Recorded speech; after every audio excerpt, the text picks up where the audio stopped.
എല്ലാവർക്കും നമസ്കാരം. ഞാൻ കേരള സ്റ്റോറി 2 ട്രെയിലർ കണ്ടേക്കാണ്. ഇത് ഭയങ്കര സെൻസേഷനാണ്. അവർക്ക് എന്താണെന്ന് അറിയാനൊന്നും കണ്ടോളൂ. ഞാൻ ഇങ്ങനത്തെ പടങ്ങളൊന്നും കാണാറില്ല. ഇതിൻ്റെ ഫസ്റ്റ് പാർട്ട് ഇറങ്ങിയെന്ന് പറയുന്നത് ഇതൊക്കെ ആർക്കും കാണാൻ തന്നെ പറ്റുന്നില്ല പറയുന്നത്. ഇപ്പോഴും കിടക്കുന്നുണ്ട്, ഏതോ OTT പ്ലാറ്റ്ഫോമിൽ ഇത് കിടക്കുന്നുണ്ട്, C5 അറിയില്ല. ഞാൻ കണ്ടിട്ടില്ല.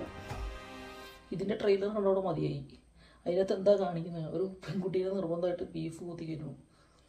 നമ്മുടെ കേരളത്തിൽ ഇങ്ങനെയൊക്കെയാണോ? നമ്മൾ മലയാളികളുടെ ഏറ്റവും ഇഷ്ട ഭക്ഷണമാണോ അത്? ഞാനൊക്കെ ചെറുതിലെ തൊട്ടേ ഇഷ്ടപ്പെട്ട് കഴിക്കുന്ന ആഹാരമാണ്. എൻ്റെ കൂട്ടുകാരുടെ പ്ലേറ്റ് ചെയ്തവരെ എടുത്ത് കഴിക്കാൻ മനസ്സിലായി ഞാൻ. ഈ സാധനമൊക്കെ എനിക്ക് നമുക്കൊക്കെ ഒരു രോമാഞ്ചമാണ്, ബീഫും പൊറോട്ടയും എന്നൊക്കെ പറഞ്ഞാൽ.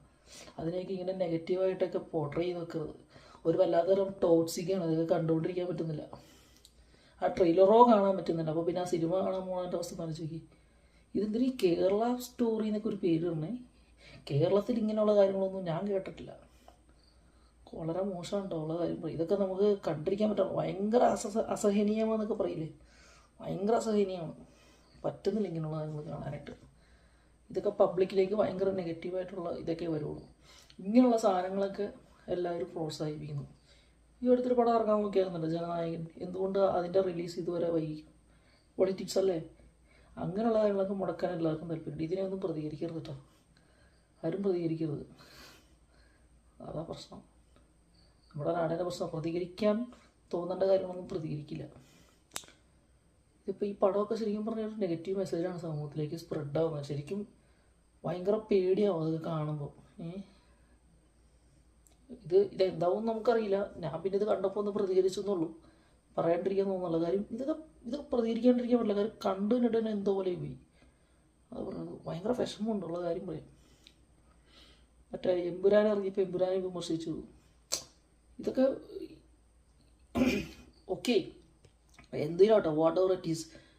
ഇതുപോലുള്ളവർ എന്താ പ്രതികരിക്കാത്ത? അതെൻ്റെ ചോദ്യം, അതാണ് ഞാൻ ചോദിക്കുന്നത്. മറ്റൊന്നും പറയാനില്ല.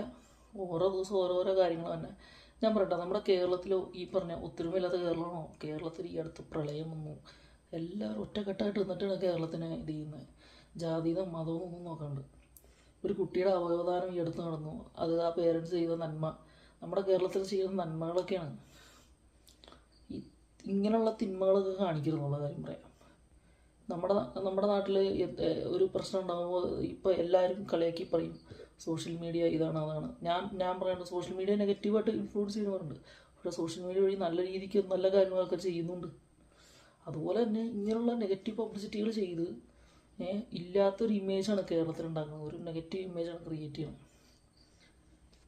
മറ്റൊന്നും